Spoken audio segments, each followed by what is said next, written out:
If you're new to running, the wrong shoe can make it feel uncomfortable, tiring, or make you quit altogether. These are the best running shoes for beginners, depending on how far you run, your body weight, and what your feet actually need. I'm James, a foot and ankle specialist who professionally reviews shoes, and I see patients coming in every week because they've chosen the wrong shoes when they're beginning running. I'll tell you the overall safest choice straight away, but depending on you, that might not be the shoe you should buy, and I'll explain exactly why. So the best overall shoe is the Asics Gel Cumulus 27. If you don't know where to start, this is the shoe I trust most for new runners. It's got balanced cushioning which is soft enough for comfort, but firm enough to give you control and stability. So it's stable without being a stability shoe. It works for short runs and for building up mileage. It's a true to size and length, got a good fit overall, and it comes in a wide version as well. One downside to this is that it doesn't feel fast or exciting like you might feel that you need. However, it does what it says in the tin. But if you want maximum comfort, this isn't the best shoe for you. The most comfortable shoe on our list is the New Balance 1080 V14. This is the shoe that beginner runners will fall in love with immediately.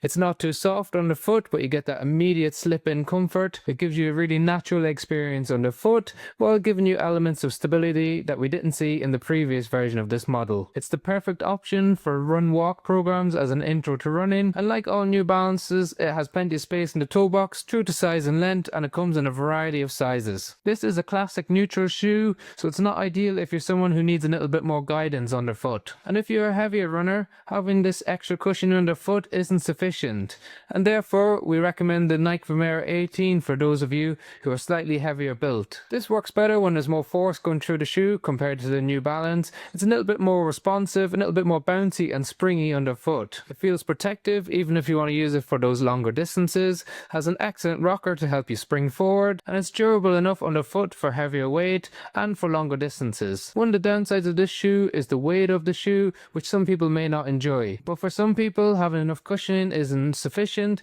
and they need some more stability guidance. And this is where the Hoka Arahi 8 does things right. It's got an excellent 4-foot rocker, a H-frame to provide stability, keeping you centered in the shoe as you move. It's relatively lightweight for a stability shoe, so even for those heavier runners who need stability guidance, this works perfect. If you're a lighter runner and you still need some extra protection, this covers your bases as well. It does feel a little bit firmer underfoot, and it doesn't have that arch support that some people crave. If you're interested in a stability shoe with arch support, you might look towards the Brooks Adrenaline GTS 25 or the Asics Gel Cumulus 32. For those of you who want to run shorter distances for the first time, well then we've got the New Balance Rebel V5. This is one of the best non-plated running shoes on the market. It can do up to 5k and 10k runs easily underfoot. It's really fun, really bouncy, and encourages a really nice running rhythm. It's light and it's energetic, but is a slightly narrower fit in the toe box than we saw in the previous version. But definitely one of the best value and fun shoes on the market for those of you who want to do those shorter distances. If you want to go up to half marathon pace for the first time,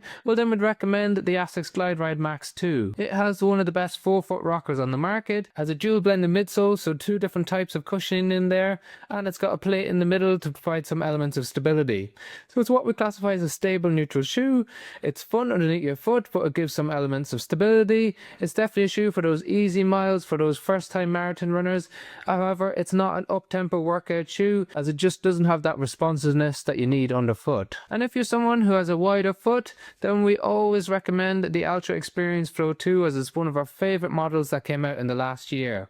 So it has Altra's anatomical toe box, but when you think about Altra, you often think about zero drop. That's not the case with the Experience Flow 2. It has a 4mm drop, so the difference in height from the back to the front of the shoe, and the anatomical toe box gives you all the space that you need for your toes display.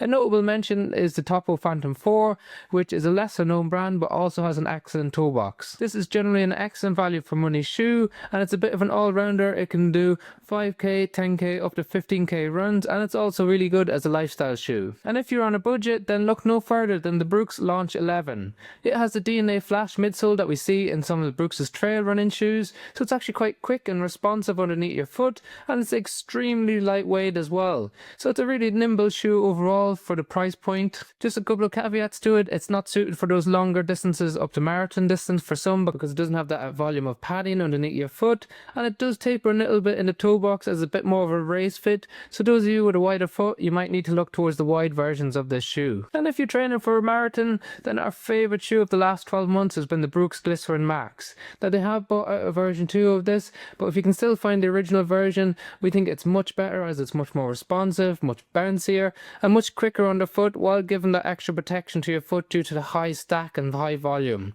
One of the downsides of this shoe, it can be a little bit unstable if you're someone who rolls their ankle frequently, but for marathon distance running where you're basically going in a straight line all the time, this is perfect and giving extra protection from that vibration that comes up from the ground with all those repeated steps. So it's our favourite shoe if you can still find it. Otherwise, the Glycerin Max 2 is still a good option. It's just not as responsive as the original version and a little bit heavier. So there are top picks from the overall runner to comfortable shoes and those for heavier runners.